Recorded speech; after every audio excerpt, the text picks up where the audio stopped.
Hello guys! Happy morning! Today guys, magtatanim kami ng grapes. Then gusto ko nakapat lang siya. So itong gamit namin yung pot guys. So malaki. So tatlo yung tinatanim namin sa isang paso. Paso.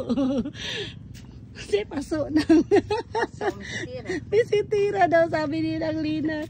So ito guys, tanim kami ng grapes kasi gusto ko yan.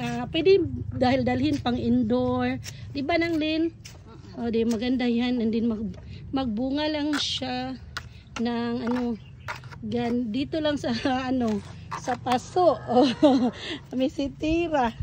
Oh, diba? Dami na may tanim ngayon, guys. So, and this one, meron na siyang mga may mga roots na.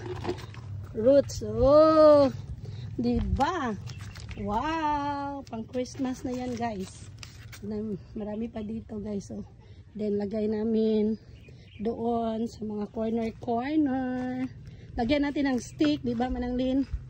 Then, nakita ko man din like 3 feet lang nagbubunga na yung iba. So ganito yun guys. Parang may vine na pang Christmas na ito ay pang accent namin. Igo pa mo taas siya guys. Kanahan mong mutanom. Bayra sa amo.